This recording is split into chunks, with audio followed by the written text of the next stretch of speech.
Everyone and welcome back to the channel TH classes. आज के इस वीडियो में हम देखने वाले हैं early childhood care and education यानी कि आपका ECCE का पूरा ओवरऑल वीडियो। जैसा कि आप सभी को पता है एग्जाम्स आपके नजदीक हैं, थ्योरी एग्जाम्स आपके स्टार्ट होने वाले हैं और उसमें आपको जरूरत होती है एक ऐसी मैराथन वीडियो की जिसमें हम सारा जितना भी आपका बुक में चैप्टर्स दिए हुए हैं, इंपॉर्टेंट चीजें दी हुई हैं, वो सभी एक वीडियो के अंदर ही कवर कर ली।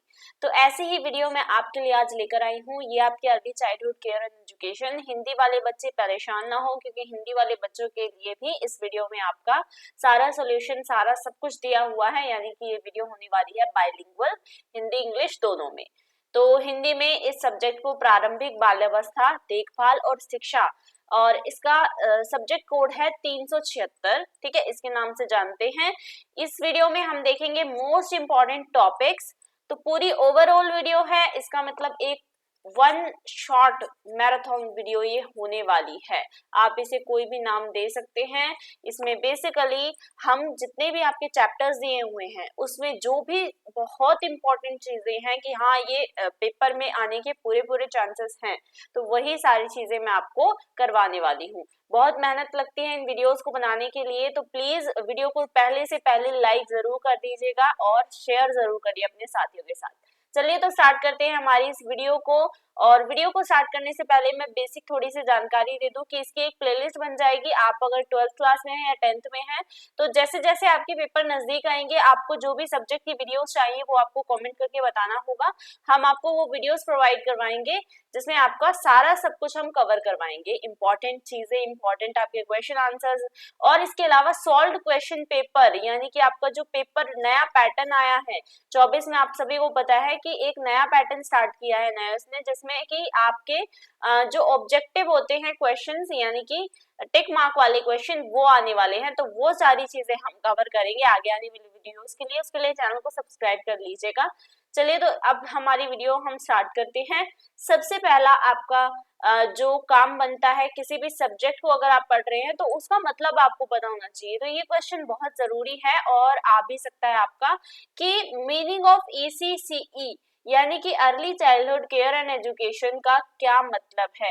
कई बार हो जाता है कि इसकी फुल फॉर्म भी आपसे पूछ ली जाती है। ठीक है, तो ECCE का क्या अर्थ है आप सभी को पता है। ECCE शब्द जो है वो तीन शब्दों से मिलकर बना है। पहला क्या है इसमें, प्रारंभिक बाल्यावस्था। ठीक है, सेकंड है इसमें देखभाल और थर्ड है इसमें शिक्षा, यानी कि early childhood care and education बना है अर्ली चाइल्डहुड पहला शब्द, सेकंड शब्द है इसमें केयर एंड थर्ड शब्द है इसमें एजुकेशन। तो अर्ली चाइल्डहुड किसे कहते हैं, अर्ली चाइल्डहुड का मतलब होता है यानी प्रारंभिक बाल्यावस्था का मतलब होता है जन्म से लेकर 6 वर्ष तक की अवधि। कई बार ये क्वेश्चन बन जाता है कि बताओ प्रारंभिक बाल्यावस्था में कौन सी अवधि आती है। तो जन्म से लेकर, जब बच्चा जन्म लेता है उससे लेकर 6 साल तक की अवधि। कई बुक्स में या कई जगह पे 7 साल या 8 साल भी दिया हुआ है, लेकिन आपकी बुक में 6 साल दिया हुआ है तो आपको 6 साल ही लिखना है। ठीक है, तो जब बच्चा पेट में आता है उसके बाद जब वो जन्म लेता है, जन्म से लेने के बाद 6 साल तक जो अवधि रहती है वो प्रारंभिक यानी कि बिल्कुल अर्ली होता है, उसको बिल्कुल अर्ली बचपन होता है। बाल्यावस्था का मतलब क्या है, बचपन। ठीक है, तो वो होता है आपका अर्ली चाइल्डहुड। तो वही चीज आपकी इंग्लिश में दी गई है, early childhood is the period from birth to 6 years. उसके बाद इसमें आता है शब्द केयर का।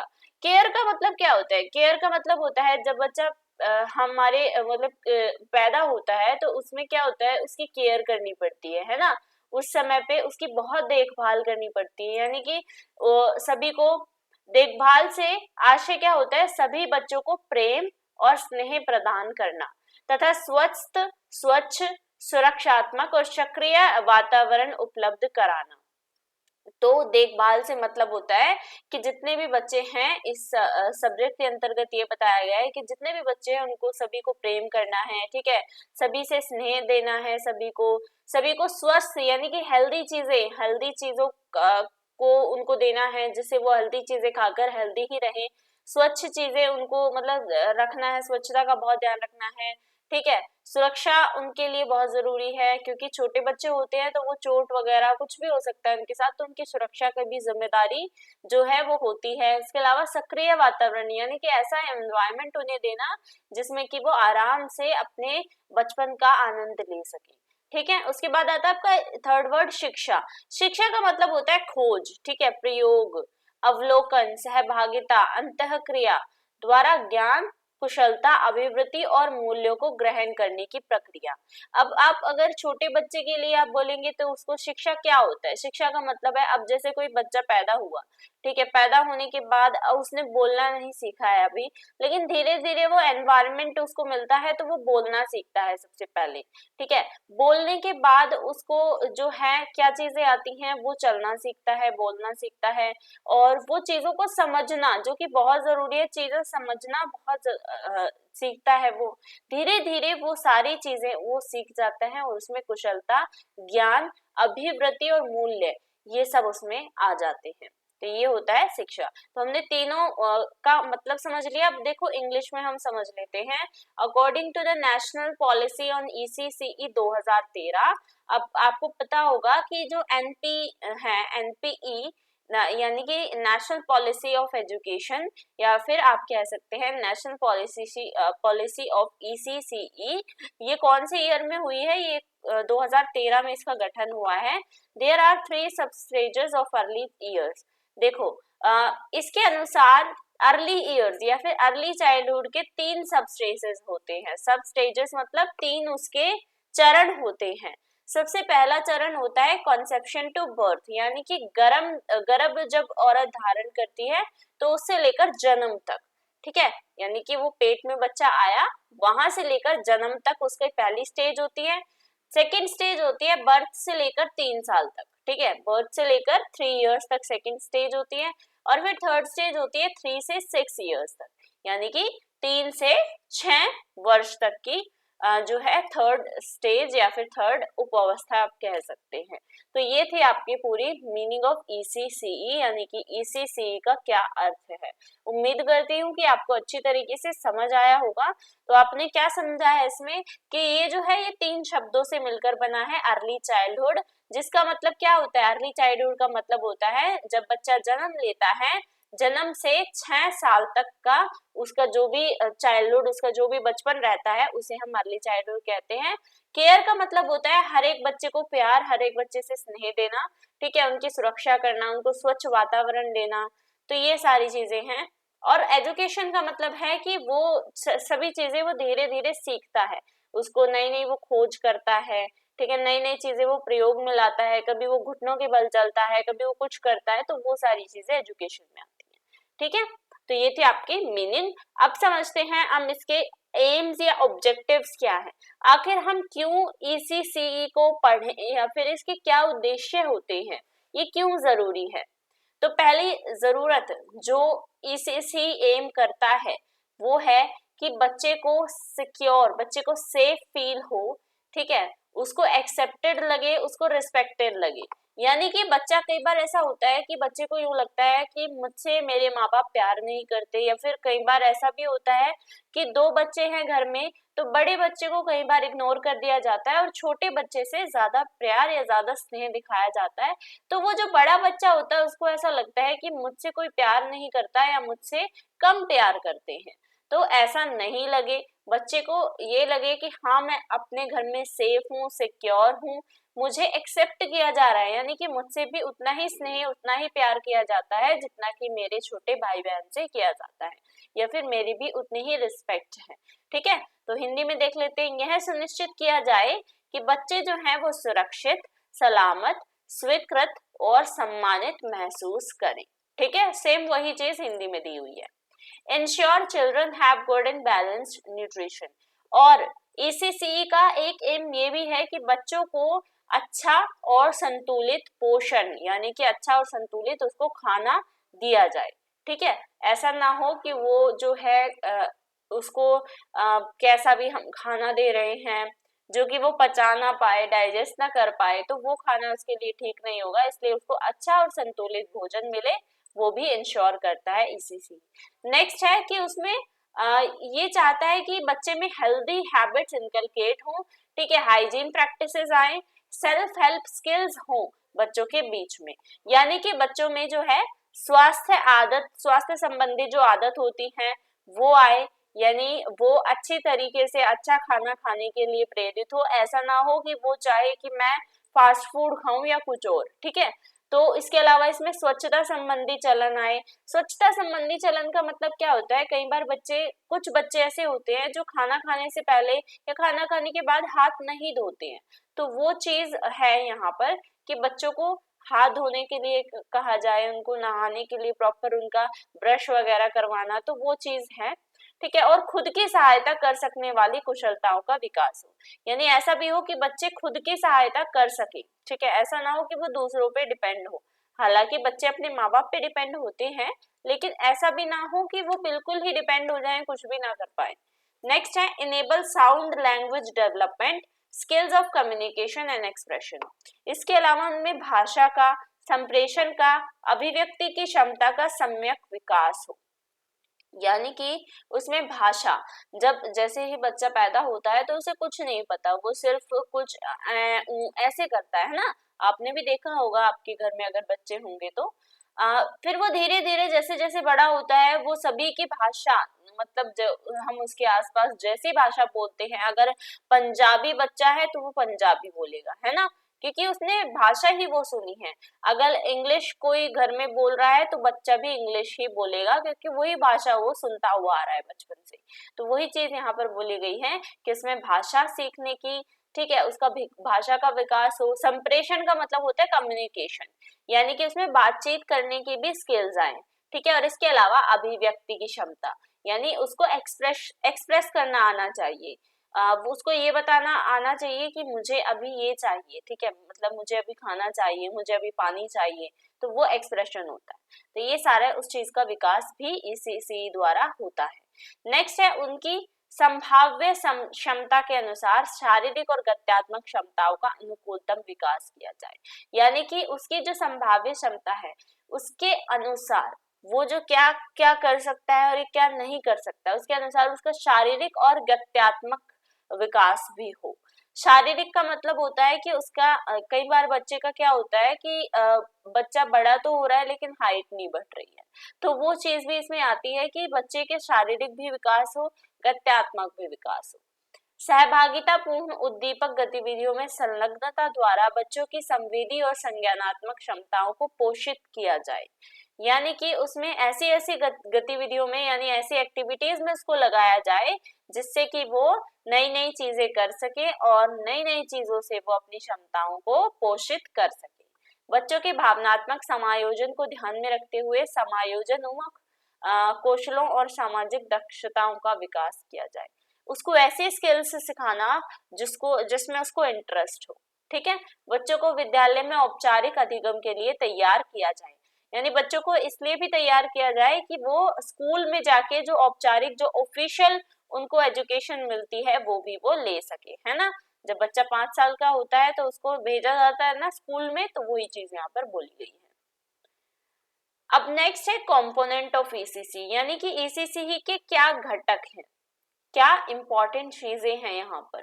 तो ईसीसी के घटक क्या क्या हैं। सबसे पहला है अर्ली लर्निंग। अर्ली लर्निंग यानी प्रारंभिक अधिगम। क्या जब वो बच्चा स्टार्टिंग में बहुत छोटा होता है तो वो क्या क्या नई नई चीजें सीखता है, और कहते हैं ना कि उस समय पर जो वो चीजें सीखता है वही उसके बाद तक भी काम आती है, तो ये चीज यहाँ पर बोली गई है, पहला घटक हो गया। सेकंड है स्वास्थ्य, पोषण और स्वच्छता, यानी हेल्थ, न्यूट्रिशन एंड हाइजीन। स्वास्थ्य यानी कि उसका जो स्वास्थ्य है, जो उसकी हेल्थ है वो अच्छी होनी चाहिए। न्यूट्रिशन, उसको पोषण मिलना चाहिए, है ना। अगर शरीर में पोषण ना हो तो हमारा शरीर किसी काम का नहीं, तो वो भी उसको मिलना चाहिए। और स्वच्छता, अगर स्वच्छता नहीं होगी तो बहुत जल्दी बीमार पड़ेगा। हाइजीन नहीं रखेगा तो वो बीमार पड़ने के कारण फिर उसका शरीर भी खराब हो जाएगा और वो कुछ काम भी नहीं कर पाएगा, तो वो चीज इसमें बोली गई है। नेक्स्ट है देखभाल और संरक्षण, यानी कि उसको केयर भी मिलना चाहिए और प्रोटेक्शन भी मिलना चाहिए। किससे मिलना चाहिए, माँ बाप से या उसके परिवारजनों से। तो यहाँ पर बोला गया है कि उसको देखभाल भी मिले और संरक्षण का मतलब होता है उसकी प्रोटेक्शन भी हो। और नेक्स्ट है अर्ली स्टिमुलेशन, यानी कि प्रारंभिक उद्दीपन, यानी कि वो अपने आप को एक्सप्रेस करना उसको आना चाहिए, उसको स्टिमुलेट करना आना चाहिए। ठीक है, अब नेक्स्ट देख लेते हैं। अब ये बहुत इंपॉर्टेंट है, इसको आप इम्पोर्टेंट की कैटेगरी में रखिएगा क्योंकि ये कई बार पेपर में पूछा जाता है। तो इसमें बेसिकली क्या है, फिजिकल मोटर डेवलपमेंट क्या होता है, कई बार आपसे ये सवाल किया जाता है। शारीरिक गत्यात्मक विकास क्या है? तो शारीरिक वृद्धि और विकास में लंबाई, भार और शरीर के अन्य अंगों में आनुपातिक परिवर्तनों को शामिल करते हैं। इसमें हड्डियों का विकास भी शामिल है। शरीर की पूरी संरचना हड्डियों के आकार, अनुपात और घनत्व पर निर्भर करती है। इसका मतलब ये है, एक विकास तो होता है आपका मानसिक विकास, ठीक है। मानसिक विकास में कौन सा विकास आता है? जिसमें कि आपका जो दिमाग है उसका विकास हो रहा है। कई बार आपने देखा होगा कि एक इंसान बहुत लंबा है, बहुत वो जो है बहुत मोटा भी है, बहुत अच्छा खासा उसकी हेल्थ है, लंबा बहुत अच्छा है, लेकिन उसमें दिमाग की बहुत कमी हो जाती है। यानी कि उसको कुछ समझ नहीं आता, मैं क्या बोलूं, किसके सामने क्या क्या मुझे कहना चाहिए, क्या नहीं कहना चाहिए। तो वो वाला विकास अगर किसी का नहीं हो रहा है तो इसका मतलब इसका मानसिक विकास अच्छे तरीके से नहीं हुआ है। अब उसका विकास कौन सा हुआ है? उसका विकास हुआ है शारीरिक गत्यात्मक विकास, यानी कि जो शारीरिक की गति में, शरीर की गति में जो विकास होता है उसको हम शारीरिक गत्यात्मक विकास कहते हैं। जिसमें क्या क्या आता है? जिसमें कि एक इंसान की लंबाई का बढ़ना, उसके भार का बढ़ना यानी कि उसका वेट, हाइट बढ़ना, ठीक है, वेट बढ़ना, या फिर उसके बॉडी के स्ट्रक्चर में चेंजेस आना।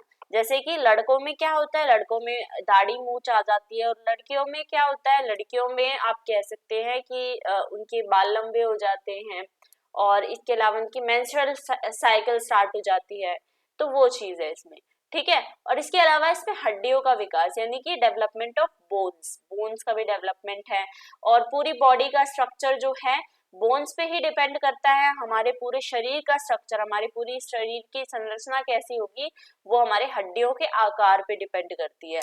अगर किसी इंसान की रीढ़ की हड्डी छोटी है तो कई बार क्या होता है, उसकी कमर छोटी होगी, इसका मतलब वो बोना हो जाएगा, है ना।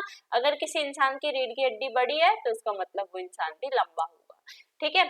और इसके अलावा उनके बॉडी के जो प्रोपोर्शन है, उसकी साइज, उसकी डेंसिटी पे भी ये सब निर्भर करता है। They give an overall configuration and look to the body. देखो, ये पूरे शरीर की आकृति को निर्धारित करते हैं क्या? हड्डियां। हड्डियां कैसी हैं, वो हमारे पूरे शरीर की आकृति कैसी होगी वो निर्धारित करती है। Physical and motor development also involves the process of development of gross and fine muscles and I hand coordination. यानी कि ये जो शारीरिक गत्यात्मक विकास होता है, इसमें स्थूल और सूक्ष्म मांसपेशियों का विकास और हाथ और नाक के तालमेल की प्रक्रिया भी शामिल है।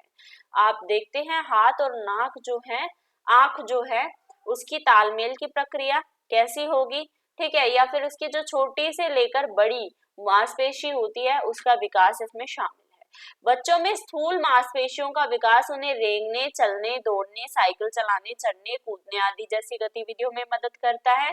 और जो सूक्ष्म मांसपेशियां हैं उसका विकास पकड़ने, रेखाएं खींचने, रंगने, धागे डालने, काटने और लिखने आदि जैसी गतिविधियों में मदद करता है। यानी कि जो ग्रॉस, इसमें होते हैं दो तरीके के विकास। पहला होता है ग्रॉस डेवलपमेंट एंड सेकंड होता है आपका कौन सा डेवलपमेंट? सेकंड होता है आपका फाइन मसल डेवलपमेंट। तो जो ग्रॉस डेवलपमेंट है, यानी कि आप कह सकते हैं जो आपका ये स्थूल विकास होता है, स्थूल में होता है बड़ी हड्डियां या बड़ी मांसपेशियां, ठीक है। और फाइन का मतलब होता है जो आपके सूक्ष्म यानी कि आपकी जो छोटी छोटी मांसपेशियां होती हैं उनका विकास। अब ये यहाँ पर बताया गया है कि जो आपकी छोटी हड्डियां होती हैं वो किस में मदद करती हैं? आपकी छोटी हड्डियां आपकी मदद करती हैं, छोटी जो मांसपेशियां होती है वो आपकी मदद करती है। आ सकता है, इसीलिए मैं आपको बता रही हूँ, इम्पोर्टेंट है। ग्रॉस जो आपकी हड्डियां होती है वो आपकी मदद करती हैं किसी भी चीज को रेंगने में, ठीक है। अगर आपको रेंगना है तो इसमें, चलने में, जो बिल्कुल नॉर्मल चीजें होती हैं, दौड़ने में, ठीक है, या फिर साइकिल आपको चलानी है तो उसमें मदद करेगी, चढ़ने में, कूदने में, या फिर बहुत सारी ऐसी चीजें होती हैं जिसमें ये मदद करती है, छोटी जो आपकी ग्रॉस मांसपेशियां होती हैं। अब आपके फाइन मसल्स यानी कि आपकी सूक्ष्म मांसपेशियां, छोटी छोटी जो मांसपेशियां होती हैं वो आपकी मदद करती हैं कुछ भी, अगर आपको क्रेयॉन यानी कि आपको अगर कलर पकड़ना है, ठीक है, कलर पकड़ना है तो उसमें वो आपकी मदद करेंगी, ठीक है, अगर आपको कुछ चीज खींचनी है, खींचने में भी आपकी मदद करेगी, अगर आपको सुई में धागा डालना है तो उसमें आपकी मदद करती हैं, रंगने में आपकी मदद करती हैं, और लिखने में यानी कि आपका जो छोटे छोटे काम होता है उसमें आपकी ये छोटी वाली मांसपेशियां मदद करती हैं। अब नेक्स्ट आपका आ जाता है सोशो इमोशनल डेवलपमेंट। अभी हम फिलहाल क्या पढ़ रहे हैं, हम पढ़ रहे हैं कि कितने कितने प्रकार के डेवलपमेंट होते हैं।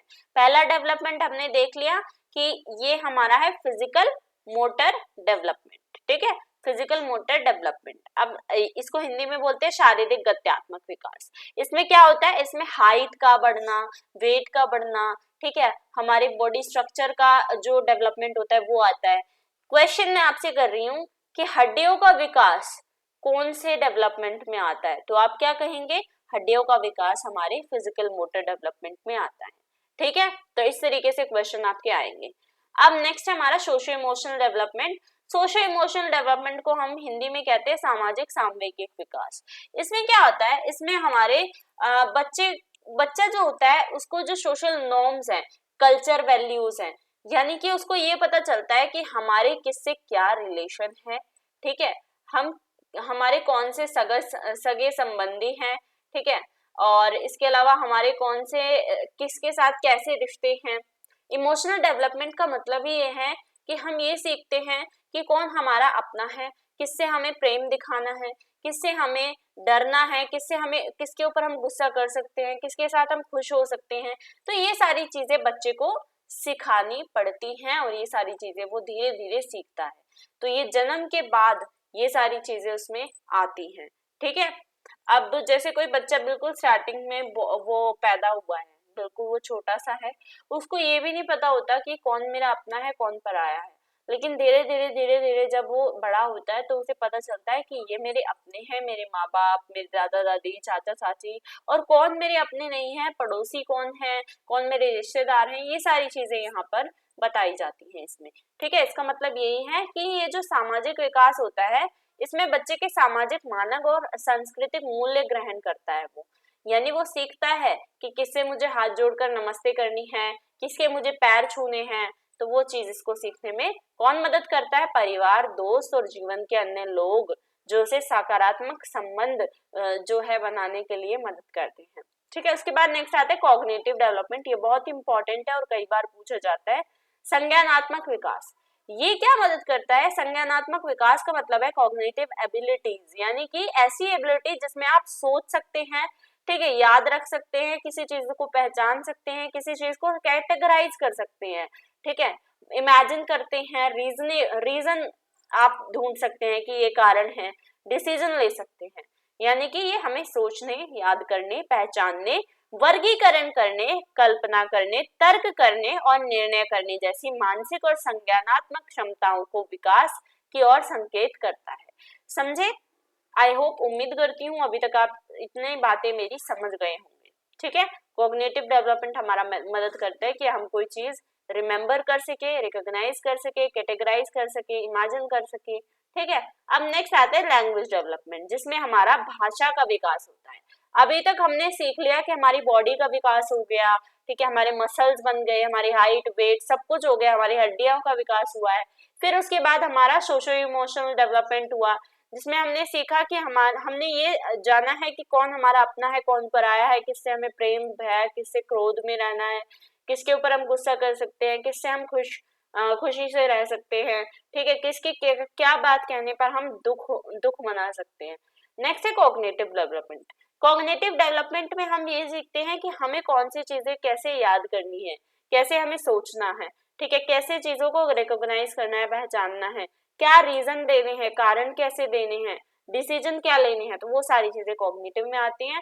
नेक्स्ट आपका आता है लैंग्वेज डेवलपमेंट। लैंग्वेज डेवलपमेंट से आप समझ रहे हैं जिसमें कि हम ये सीखें कि कोई भी भाषा जो हमारे आसपास हमारे परिवार में बोली जा रही है उसको कैसे हमें एक्वायर करना है, यानी कि ग्रहण करना है। ग्रहण करने का मतलब होता है कैसे हम पहले तो हम किसी भी चीज को सुनते हैं, है ना, आराम से हम सुन रहे हैं, फिर हम उसको समझते हैं और फिर उसको यूज करते हैं, है ना। पहले हम किसी चीज को ग्रहण करेंगे, फिर समझेंगे, फिर हम उसको उपयोग करेंगे। अब आपने कोई नया वर्ड सुना, नया वर्ड पहले आप सुनेंगे, उसका मतलब समझेंगे, और फिर जब कभी आपको मौका मिले तो आप अपनी लैंग्वेज में उसे इस्तेमाल करेंगे, है ना। It involves the skills of listening, speaking, reading and writing. इससे हमें, अब कोई भी हम लैंग्वेज, मान लीजिए मैं हिंदी बोल रही हूँ, तो हम, मुझे क्या क्या पता होना चाहिए हिंदी के बारे में।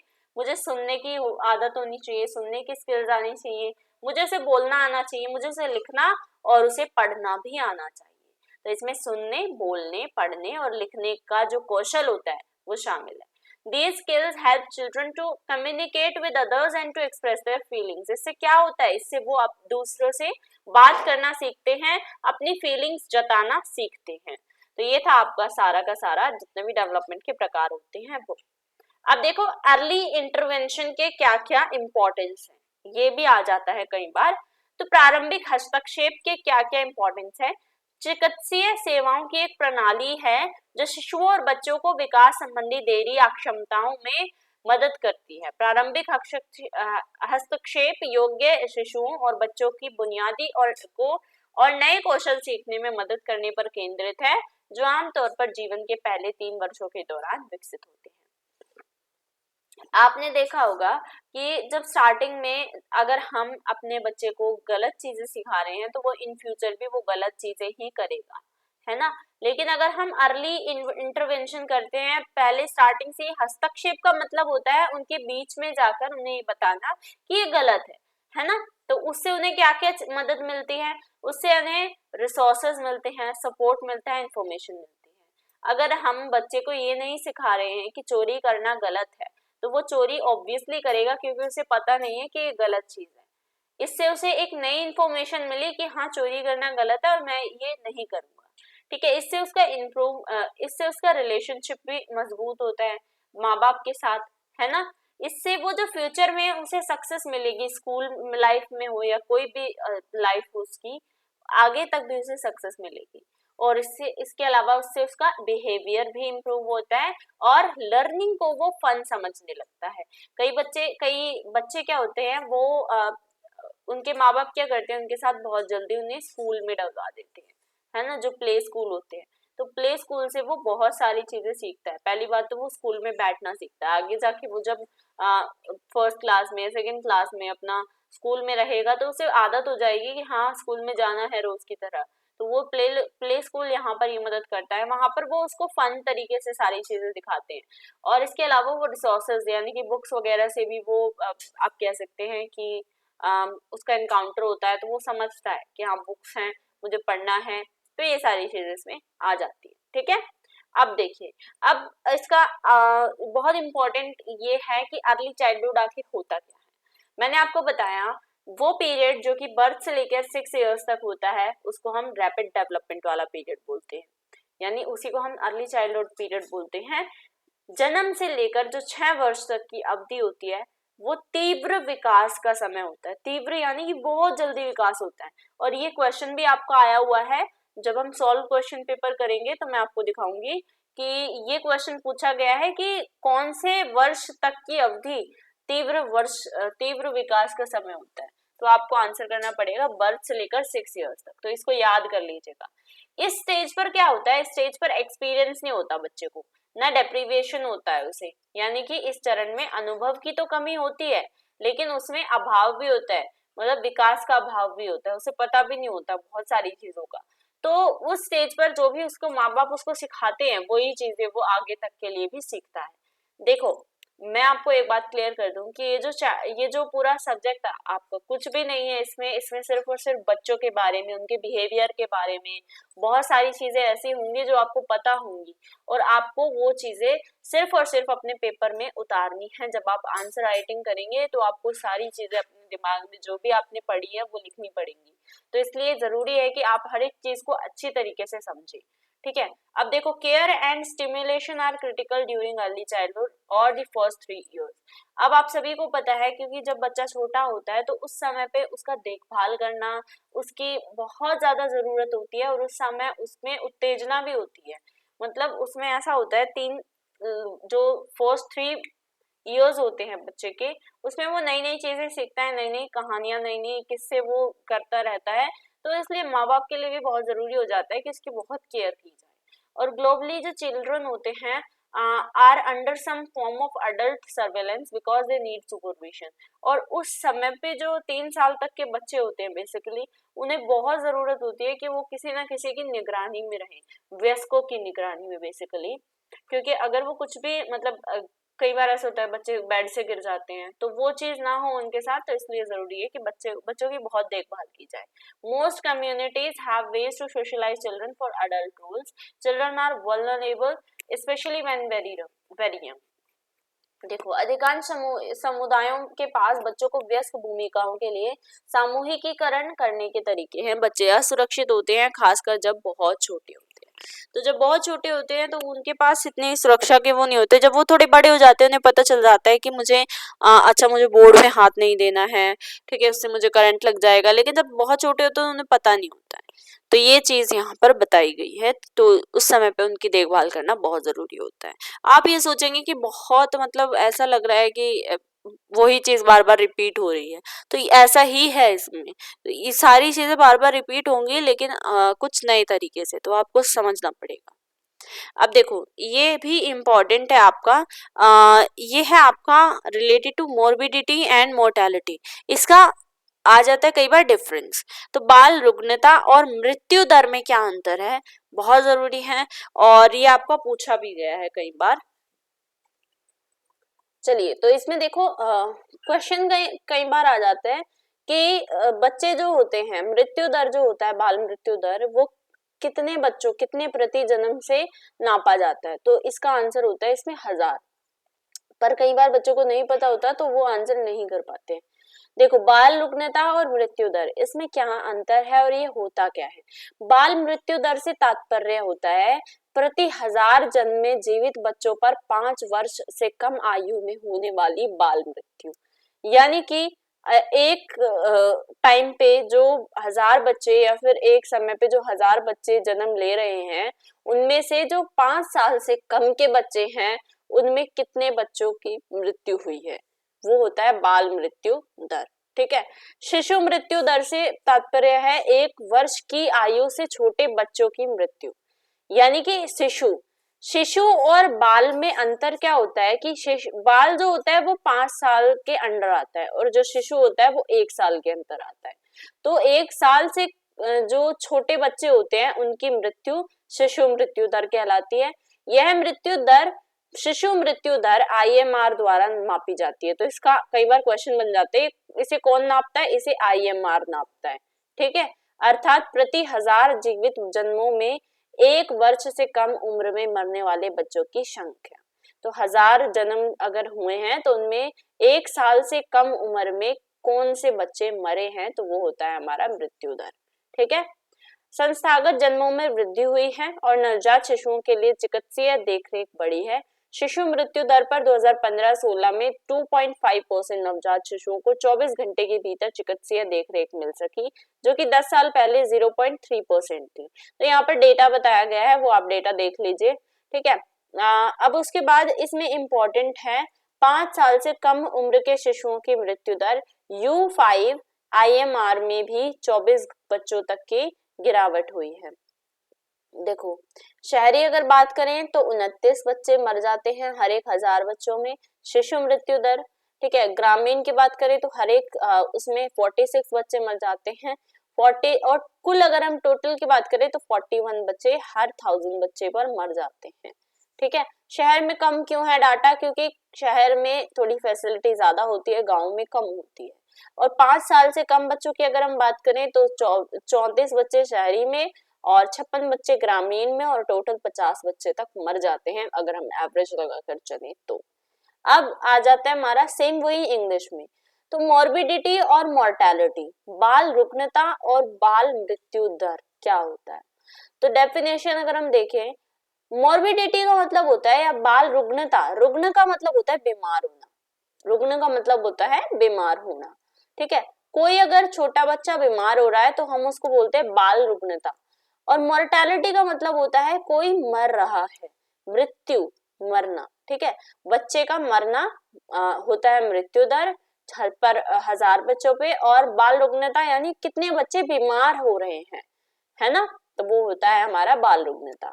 The morbidity rate examines how many people got a certain disease in a specific population at a specific geographical location during a specific time period. एक स्पेसिफिक टाइम पीरियड के दौरान, यानी कि एक जो समय है उसके दौरान कितने लोगों पर, कितनी पॉपुलेशन पर कितने जन या कितने लोग बीमार हुए हैं, कितने बच्चे बीमार हुए हैं, वो होता है हमारा मोर्बिडिटी, या आप कह सकते हैं चाइल्ड मोर्बिडिटी, ठीक है। और मोर्टेलिटी का मतलब तो मैंने आपको बता दिया, पर 1000 पर्सन्स पे एक साल में कितने बच्चे मर रहे हैं, वो होता है मृत्यु दर। अब इसके एग्जाम्पल आप देख सकते हैं। अच्छा, इसकी जो पीडीएफ है, ये पूरी पीडीएफ आपको दे दी जाएगी, तो आपको कोई भी नोट्स बनाने की जरूरत नहीं है, नोट्स मत बनाइएगा, सिर्फ और सिर्फ समझिए इस वीडियो में। जो इसकी पीडीएफ होगी वो हमारे टेलीग्राम ग्रुप, इसका नाम है टीएच क्लासेस, टेलीग्राम ग्रुप पर आप जरूर जुड़ जाइए, और फ्री में हम आपको ये पीडीएफ प्रोवाइड करवा देंगे ताकि आप अच्छे से अच्छे तैयारी अपनी कर सकें, ठीक है। एग्जाम्पल्स देखो इसके, this system provides direct community influenza morbidity data that are otherwise unavailable. इससे क्या होता है, इस मोर्बिडिटी से, इससे हमें सीधा सीधा पता चल जाता है कि कितने बच्चे बीमार हैं, कितने बच्चे मर चुके हैं। इसी तरीके से मोर्टेलिटी में भी पता चलता है कितने बच्चे मर चुके हैं। और मोर्बिडिटी में हमें कई बार क्या होता है, डाटा अनअवेलेबल होता है, लेकिन जब हम मोर्बिडिटी के लिए मांगते हैं तो वो चीजें फिर हमारे सामने खुलकर आती हैं, ठीक है। और कई बार ऐसा होता है मोर्बिडिटी हॉस्पिटलाइज्ड जो होते हैं, जैसे मीजल्स एक बीमारी है, वो चीजें बहुत कम कर दी जाती है, मतलब जो मीजल्स से हॉस्पिटलाइज्ड बच्चे हैं उनको हटा दिया जाता है इस डाटा में से। The result shows that incidence of myopia morbidity is 44.84। Myopia क्या होता है, जो दिखने की बीमारी होती है ना देख पाने की, कम दिखाई देता है, तो वो भी एक मोर्बिडिटी है। तो वो चीजें उस डाटा को जो है कम कर दिया जाता है, ठीक है। और ये सारी चीजें बेसिकली इसमें बताई हुई हैं, जो आप खुद भी पढ़ सकते हैं। अब हम नेक्स्ट हमारा टॉपिक पे बढ़ते हैं, impact of early childhood on subsequent life, यानी कि प्रारंभिक बचपन जो होता है उसके बाद के जीवन पर हमारा क्या प्रभाव पड़ता है। यानी कि जब हमारा प्रारंभिक बचपन है उस समय भी हमने जो चीजें सीखी हैं वो चीजें हमारे आगे जाकर हमारे लिए क्या मदद करती हैं। प्रारंभिक बचपन मानव विकास में एक संवेदनशील अवधि है जिसे बच्चे द्वारा आकार दिया जाता है। जीन और अनुभव, प्रकृति का अर्थ है एक का प्रभाव विकास और सीखने पर व्यक्ति के जीन। पालन पोषण का अर्थ है प्रभाव विभिन्न प्रकार पर्यावरणीय कारक जैसे परिवार, देखभाल, तलाशने के अवसर, बच्चों के विकास और सीखने पर शिक्षा, पालन पोषण आदि दोनों स्वभाव और पालन पोषण बच्चे के विकास को प्रभावित करते हैं। इसका मतलब यह है अर्ली चाइल्डहुड जो है एक सेंसिटिव पीरियड होता है ह्यूमन डेवलपमेंट में, बहुत जरूरी होता है अर्ली चाइल्डहुड। अर्ली चाइल्डहुड अगर स्टार्टिंग में ही अगर केयर नहीं होगी तो आगे भी बच्चा ढंग से नहीं रह पाएगा। अब इसको शेप कौन देता है, इसको शेप देता है बच्चे के जीन्स यानी उसका नेचर, ठीक है, और उसके एक्सपीरियंस, नर्चर, ठीक है। नेचर का मतलब होता है कि उसके इंडिविजुअल के जीन्स कैसे हैं, उसके डेवलपमेंट में उसकी कैसे मदद कर रहे हैं, उसके लर्निंग में। कई बार होता है कि बच्चे अपने माँ बाप पे जाते हैं, बच्चों के माँ बाप अगर होशियार हैं तो बच्चे भी कई बार होशियार निकल जाते हैं, तो वो जीन्स होता है, ठीक है। वहां से वो अपनी लर्निंग कैपेसिटी दिखाते हैं। नर्चर का मतलब होता है means the impact of various environmental factors like family, care, opportunities to explore, education, upbringing. और नर्चर का मतलब हो जाता है कि वो क्या सीखते हैं आसपास की चीजों से। नेचर तो ये है कि वो जीन्स से उसे पहले से मिल रही है वो चीज, अगर माँ बाप होशियार है तो वो भी होशियार ही पैदा हुआ है, तो वो चीज है। लेकिन नर्चर मतलब होता है कि वो एनवायरनमेंट से भी कई चीजें सीखता है जो कि उसके माँ बाप को भी नहीं आती थी, ठीक है।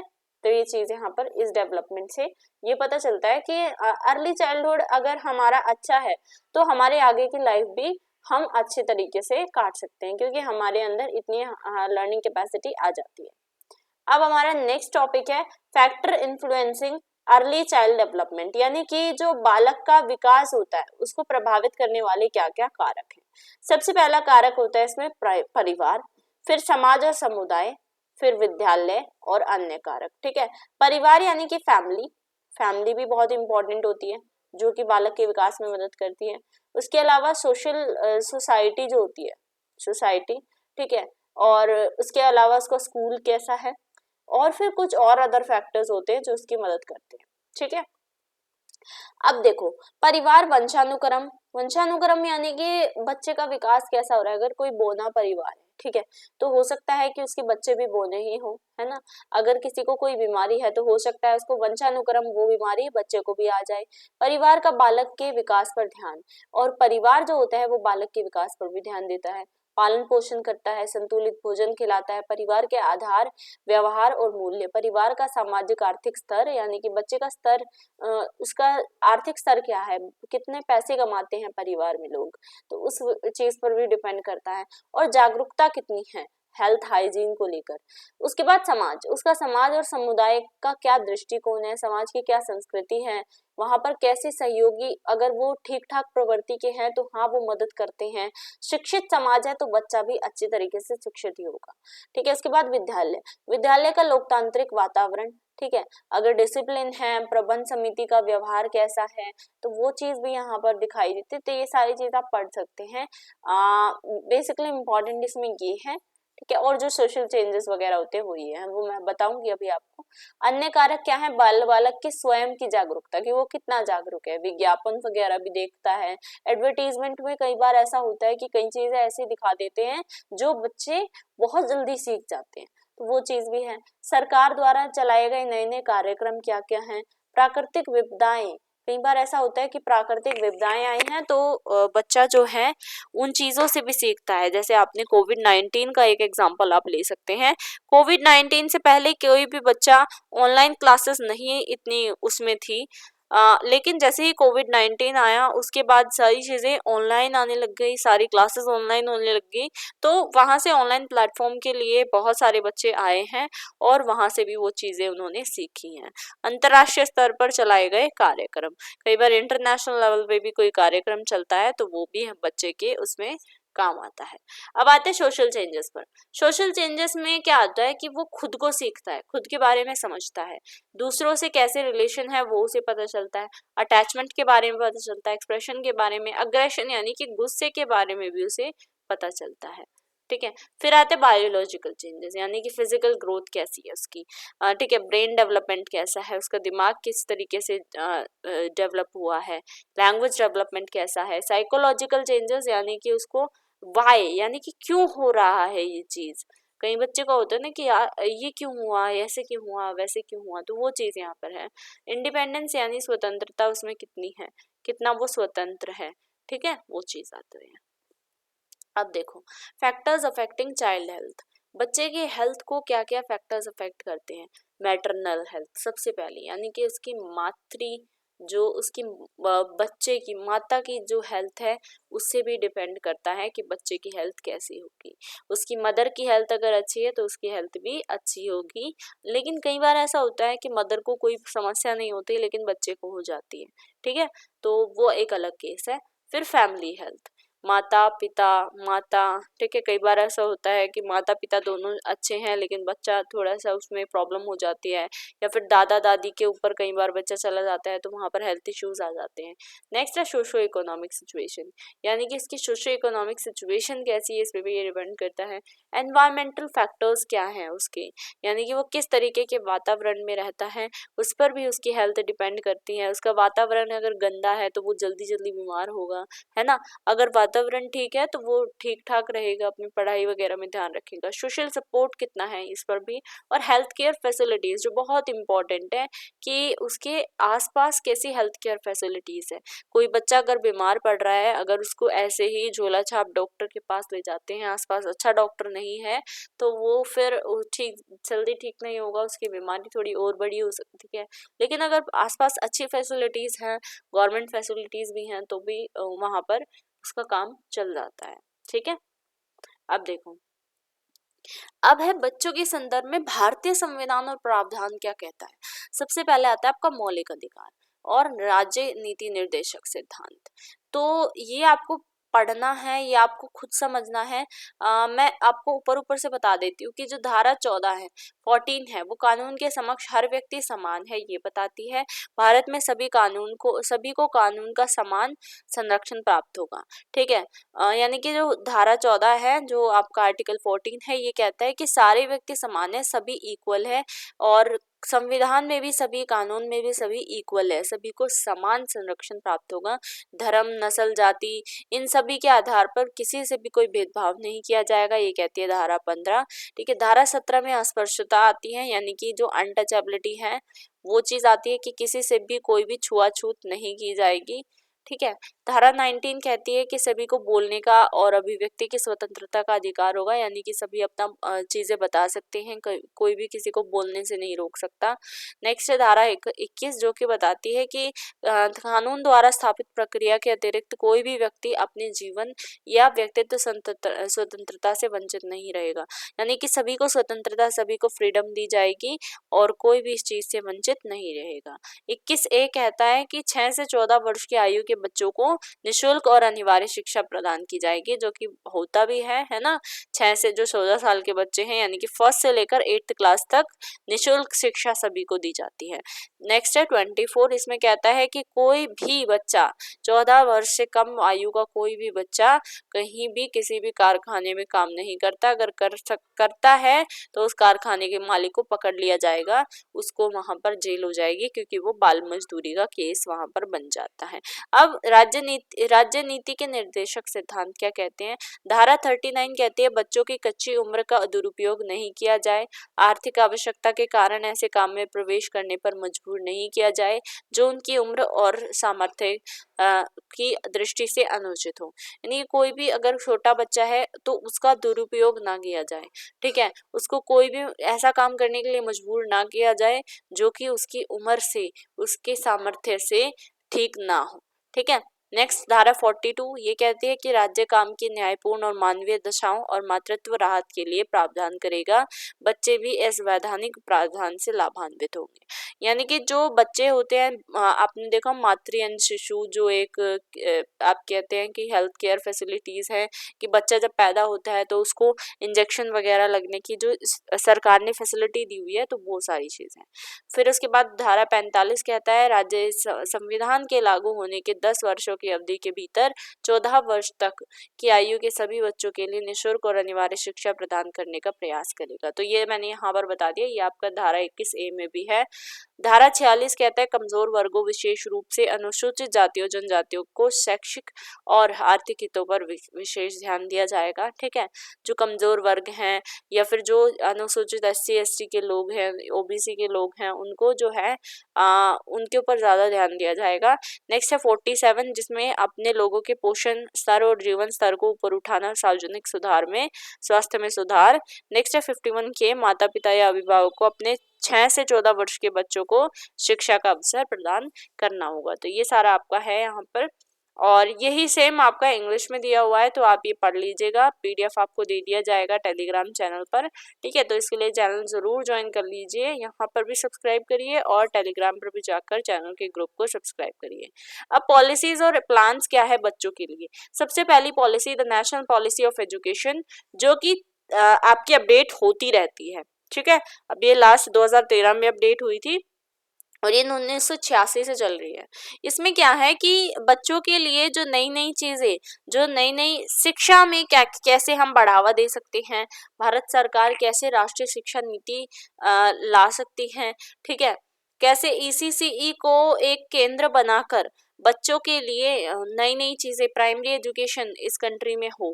प्राइमरी एजुकेशन मतलब जो 8th क्लास तक की एक प्राइमरी एजुकेशन होती है वो सभी बच्चे को दी जाए, तो ये हमारी नेशनल पॉलिसी ऑफ एजुकेशन ध्यान देती है। फिर इसके बाद नेशनल न्यूट्रिशन पॉलिसी, नाम से ही पता चल रहा है 1993 की राष्ट्रीय पोषण नीति, 1986 यहाँ पर लिखा हुआ है, ये नहीं है, नेशनल न्यूट्रिशन पॉलिसी 1993 में लागू हुई है। इसमें ये बोला गया है कि सभी बच्चों को पर्याप्त और स्वस्थ पोषण, यानी कि सभी बच्चों को हेल्दी और एडिकेट न्यूट्रिशन दिया जाए। ठीक है, कोई भी बच्चा ऐसा ना हो कि उसको अंडर न्यूट्रिशन या माल न्यूट्रिशन वाली बीमारी, आप कह सकते हैं कि किसी भी बच्चे को कुपोषण का शिकार ना होना पड़े, तो सभी को पोषण दिया जाए, इसलिए सभी को खाना वगैरह, राशन वगैरह दिया जाता है इसके अंतर्गत बच्चों को बेसिकली। नेक्स्ट है national policy for children NPC 2013। इसमें बोला गया है, हिंदी में कहते हैं राष्ट्रीय बाल नीति। इसमें बोला गया है कि सभी बच्चों को अत्यधिक महत्वपूर्ण परिसंपत्ति घोषित किया जाए, यानी कि सबसे जरूरी हमारे लिए बच्चे हैं इस देश के, उनसे जरूरी कोई कुछ नहीं है, बाल जो है वो जरूरी है, इसमें ये बोला गया है और ये 2013 में अपडेट हुई है। ठीक है, और ईसीसीई भी इसमें मदद करता है कि सभी बच्चों का ऑप्टिमल जो डेवलपमेंट है वो वे करवा सके। नेक्स्ट है national early childhood care and education policy. ये बहुत इंपॉर्टेंट है, ये आपके एग्जाम के पॉइंट ऑफ व्यू से, ये भी 2013 में आई थी। ठीक है, राष्ट्रीय प्रारंभिक बाल्यावस्था देखभाल और शिक्षा नीति। इसमें क्या बोला गया है कि वही नीति जो है 6 वर्ष से कम आयु के सभी बच्चों के लिए गुणवत्ता पूर्वक जो प्रारंभिक बाल्यावस्था है, शिक्षा है, जो मैंने यहाँ पर ऊपर आपको मीनिंग समझाया कि चाइल्डहुड, जो अर्ली चाइल्डहुड है, उसके केयर, उसकी एजुकेशन, किस तरीके से इस पे ध्यान दिया जाए, वो सारी चीजें इसमें आती हैं कि कैसे हम अच्छे से अच्छी शिक्षा अपने बच्चों को दे सकें, जो देश के बच्चे हैं उन्हें। ठीक है, उसके बाद आपका प्रोग्राम और स्कीम आता है कि कौन कौन से प्रोग्राम और कौन कौन से स्कीम्स चलाई गई हैं बच्चों के लिए। पहली स्कीम है आईसीडीएस की, इंटीग्रेटेड चाइल्ड डेवलपमेंट स्कीम, 1975 की है, एकीकृत बाल विकास सेवा योजना। ठीक है, 1975। इसमें the government of India launched the integrated child development services scheme in 1975। इसमें बताया गया है कि ये एक यूनिक प्रोग्राम है, ये बहुत बड़ा अर्ली चाइल्डहुड केयर और डेवलपमेंट का बहुत बड़ा प्रोग्राम है। इसमें 0 से लेकर 6 साल तक के जो ग्रुप के बच्चे हैं, एज ग्रुप के बच्चे हैं, उनको रखा गया है बेसिकली। और ये प्रेग्नेंट वुमेन और लैक्टेटिंग वुमेन को भी, उनकी भी मदद करती है, उनकी भी मतलब जो एक प्रेग्नेंट, जो गर्भवती महिलाएं होती हैं और जो स्तनपान यानी कि जो बच्चों को दूध पिलाने वाली महिलाएं होती हैं, वो उनकी भी ज़रूरतों को ये पूरा करते हैं। इसके क्या क्या उद्देश्य हैं? पूरक पोषण यानी कि सप्लीमेंट्री न्यूट्रिशन, पूर्व प्राथमिक विद्यालय अनौपचारिक शिक्षा उन्हें दी जाए बच्चों को, पोषण और स्वास्थ्य शिक्षा, टीकाकरण किया जाए, स्वास्थ्य जांच, और इसके अलावा निर्देश परक सेवा उनको दी जाए। है ना, आपने देखा होगा कि गवर्नमेंट के द्वारा टीकाकरण करवाया जाता है, जो बच्चा पैदा होता है तो उनके कार्ड वगैरह बनते हैं, आपके आसपास अगर डिस्पेंसरी वगैरह हो तो उसमें होती है, आईसीडीएस स्कीम के अंतर्गत आता है। ठीक है, और इसके उद्देश्य क्या क्या है कि जो 0 से 6 साल तक के बच्चे हैं उनको पोषण मिले, स्वास्थ्य स्तर में उनके सुधार हो, सभी का मनोवैज्ञानिक, शारीरिक और सामाजिक विकास हो। ठीक है, मृत्यु दर और रुग्णता, कुपोषण, विद्यालय छोड़ने की घटनाएं, ये सब कम हो, बच्चे के विकास को बढ़ावा मिले। ठीक है, उनको सभी विभागों में जो उनकी नीति क्रियान्वयन है, सभी चीज उनके लिए परफेक्टली हो, कोई भी चीज से वो रह ना जाए। अब नेक्स्ट है हमारी mid day meal scheme, MDMS 1995 से लागू है, ये मध्याह्न भोजन योजना। जिसमें क्या होता है कि जो स्कूल में जो बच्चे पढ़ते हैं, ये 6 से 14 साल तक के जो बच्चे होते हैं, यानी फर्स्ट से लेकर 8th क्लास तक के बच्चे, उनको स्कूलों में फ्री में भोजन दिया जाता है, जिससे कि बच्चों का जो पढ़ाई में मन है वो भी लगा रहे और उनको पोषण भी साथ साथ मिलता रहे, कोई भी बच्चा भूखा रहकर ना पढ़ाई करे। ठीक है, तो ये चीज इसमें बताई गई है। पहले इसमें था कि एक जो है सिर्फ और सिर्फ 4th से लेकर 5th क्लास के बच्चों को दिया जाता था, लेकिन अक्टूबर 2007 में इसको एक्सटेंड कर दिया गया और ये फिर 6 से लेकर 8वीं क्लास तक के बच्चों को भी ये देने लग गई। अब क्या है, अब 1st से लेकर जो 8th क्लास तक के बच्चे हैं उनको इस स्कीम के अंदर भोजन मिलता है। कहाँ पर? स्कूल में। नेक्स्ट है जननी सुरक्षा योजना, ये बहुत इंपॉर्टेंट योजना है, जेएसवाई योजना। इसमें क्या होता है, इसमें जो बच्चे होते हैं, जो महिलाएं होती हैं, जो मातृत्व में है या फिर जो प्रेग्नेंट है वुमेन, उनको एक सेफ मदरहुड दिया जाए।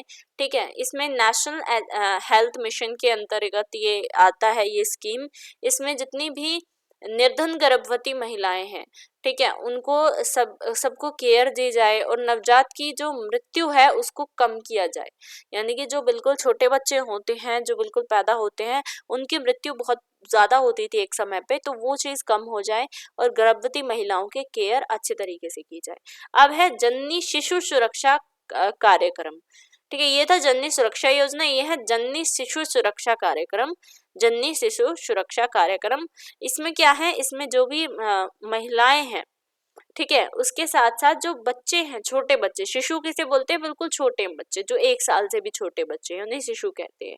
2011 में ये लॉन्च की गई है। इसमें कम्प्लीटली फ्री और कैशलेस सर्विसेज दी गई है प्रेग्नेंट वुमेन और जो सिक न्यूबॉर्न्स है, जो कि बिल्कुल जो पैदा हुए होते हैं बच्चे, वो अगर बीमार पड़ जाते हैं तो उनको गवर्नमेंट उनका खर्चा उठाती है। हेल्थ इंस्टीट्यूशन रूरल हो या फिर अर्बन एरिया में हो, यानी कि ग्रामीण में हो या फिर शहरी एरिया में कोई भी इंसान रहता हो, कोई भी वुमेन रहती हो, वो अगर बच्चे को जन्म देती है, अगर वो बीमार है या उसका बच्चा बीमार है, तो सारा खर्चा गवर्नमेंट उठाती है उन्हें ठीक करने का। नेक्स्ट आपका आ जाता है Rajiv Gandhi national creche scheme for the children of working mothers, यानी कि कामकाजी माताओं के बच्चों के लिए राजीव गांधी राष्ट्रीय शिशु योजना, शिशु गृह योजना।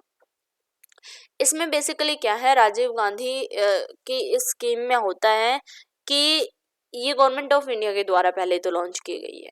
इसमें जितने भी बच्चे होते हैं, creche and provide quality day care facility for children of working mother among all socio economic groups in both in the organise and unorganise sector, यानी कि जितनी भी काम करने वाली जो कामकाजी महिलाएं होती हैं, जो कामकाजी माताएं होती हैं, उनके बच्चे घर में अकेले ना रहें, तो इसके लिए ये स्कीम लॉन्च की गई थी, जिसमें कि शिशु गृह बनाए गए थे, यानी कि जो 1 साल से छोटे बच्चे हैं उनके लिए कुछ ऐसे गृह बनाए गए थे जहां पर बच्चों को छोड़ दिया जाए और जो कामकाजी महिलाएं हैं वो अपने काम पर चली जाएं, फिर उसके बाद काम से आने के बाद वो अपने बच्चों को वहां से पिक कर लें और वहां पर उन शिशु गृहों में बच्चों की बहुत अच्छे से देखभाल हो।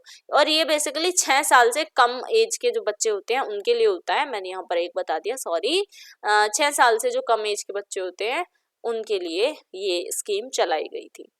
फिर उसके बाद है करिकुलम फ्रेमवर्क, यानी कि पाठ्यचर्या की रूपरेखाएं। तो इसमें बेसिकली यही बताया गया है कि पेडागोजी वगैरह, इसमें क्या क्या चीजें हम पढ़ चुके हैं, कंटेंट क्या था, तो ये इम्पोर्टेंट नहीं है। अब आती है हमारी इम्पोर्टेंट करिकुलम फ्रेमवर्क में एनसीएफ स्कीम 2005 में ये लागू की गई, राष्ट्रीय पाठ्यचर्या की रूपरेखा।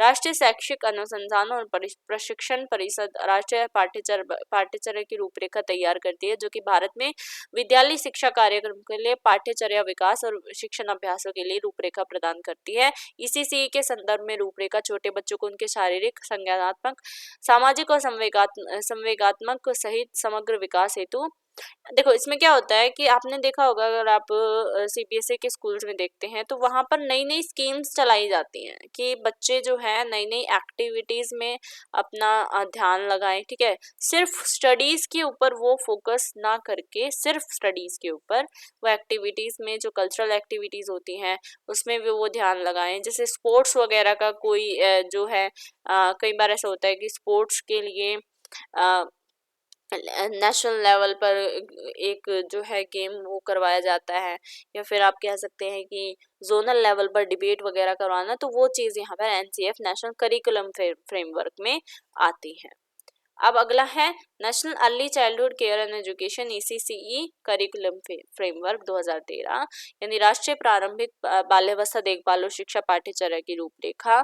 इसमें आता है कि सभी को प्रारंभिक उद्दीपन और गुणवत्तापूर्ण अधिगम अनुभव प्रदान करने का इरादा रखती है। ये बच्चों के समग्र विकास और अधिगम पर बल देती है। इसका उद्देश्य अनुकूल वातावरण का निर्माण करना और बच्चों की विकासात्मक और संदर्भात्मक आवश्यकताओं के अनुसार आवश्यकता, जो भी उनकी आवश्यकताएं हैं, जो भी उनकी हेल्थ वगैरह को लेकर इश्यूज हैं, तो वही चीज बार बार रिपीट हो रही है। उम्मीद करती हूँ आपको समझ आ गया होगा कि ईसीसी की क्या क्या काम है, वो क्या क्या करना चाहता है। ये सुनिश्चित करना चाहता है कि जो बच्चे और माँ बाप हैं वो परिवार, समुदाय, सभी लोग एक साथ बच्चों की देखभाल करें, जिससे कि वो अच्छी शिक्षा पा सकें और उनका जो बाल्यावस्था है, उनके जो जीवन है वो अच्छी तरीके से व्यतीत हो सके। अब देखो, अब आ जाता है आपका domains of development refer to different areas और aspects in which children's development takes place, यानी कि विकास के वो आयाम जिनमें क्षेत्रों या पहलुओं को इंगित करते हैं जिनमें बच्चों का विकास होता है। तो सबसे पहला फिजिकल मोटर डेवलपमेंट, जिसमें कि ग्रॉस और फाइन मसल्स, मैंने आपको बताया ग्रॉस मसल्स का निर्माण किस लिए होता है, जिसमें कि वो रेंगना, उछलना, कूदना, साइकिल चलाना। फाइन मसल्स में वो पेन पकड़ना, क्रेयॉन पकड़ना, कुछ भी अगर सुई में धागा डालना है तो वो चीज़ वहाँ पर वो सीखता है। ठीक है, शारीरिक और गत्यात्मक विकास। फिर सामाजिक संवेगात्मक विकास, सोशल इमोशनल डेवलपमेंट होता है, जिसमें कि मैंने आपको बताया था कि उसका कैसे सोशल एनवायरनमेंट में कैसे वो रहता है, कैसे उसको मैनेज करना है, कैसे उसको एक्सप्रेस करना है अपने इमोशंस को, कौन उसका अपना है कौन पराया है, ये सारी चीज़ें सीखता है। फिर उसका मोरल डेवलपमेंट होता है। मोरल डेवलपमेंट में वो ये सीखता है क्या सही है और क्या गलत है। ठीक है, नैतिक विकास में वो उचित और अनुचित की समझ को सीखता है।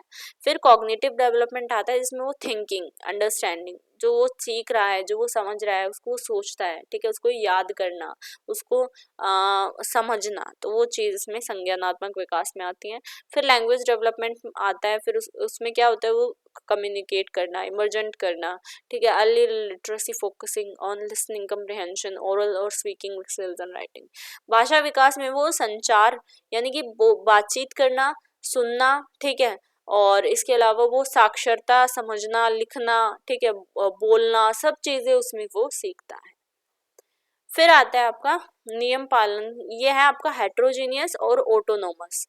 ये इम्पॉर्टेंट है। हेट्रोनोमस स्टेज या हेट्रोजीनियस स्टेज कौन सी होती है और ऑटोनोमस स्टेज कौन सी होती है।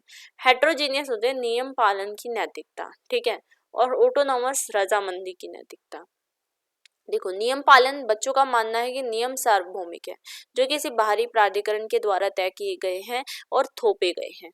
वे मानते हैं कि नियमों को बदला नहीं जा सकता, परंतु जो नियमों को तोड़ेगा उसे दंड अवश्य मिलेगा। होता है ना कि अगर आपको कोई नियम बता दिया गया है या आपको कोई रूल ऐसा बता दिया गया है कि ये आप ये समझते हैं कि यार ये रूल ठीक नहीं है, ये यूनिवर्सल है, फिक्स्ड है, और इसको किसी ने बनाया है, लेकिन ये एक्सटर्नल अथॉरिटी द्वारा बनाया गया है, लेकिन आप उस रूल को तोड़ भी नहीं सकते। आप उसको मानते नहीं है, लेकिन आप उसको तोड़ नहीं सकते। ठीक है, आपको उसको मानना ही पड़ेगा। अगर आप उसको तोड़ देंगे तो आपको दंड दिया जाएगा। तो ये जो डर रहता है, ये बच्चों में हेट्रोजीनियस, आप कह सकते हैं, नियम पालन की नैतिकता बताता है। ठीक है, क्योंकि बच्चे नैतिक विकास की अवस्था में नियमों की अपरिवर्तनशीलता को मानते हैं। वे कभी भी नियमों के परिवर्तन के प्रति कोई लचीलापन नहीं दिखाते। They believe that rules can not be changed and anyone who breaks the rules will be punished. Hence, children in this stage see rules as unchangeable. They seldom show any flexibility towards changing rules. यानी कि वो ये नहीं सोचते हैं कि इन rules को बदला जाए, ठीक है, चेंज किया जाए। वो ये समझते हैं कि अगर कोई चेंज करने की कोशिश करेगा तो उसे दंड दिया जाएगा। फिर आता है ऑटोनोमस। जैसे जैसे बच्चे बड़े होते हैं, उनकी नैतिकता की समझ ज़्यादा लचीली होने लगती है।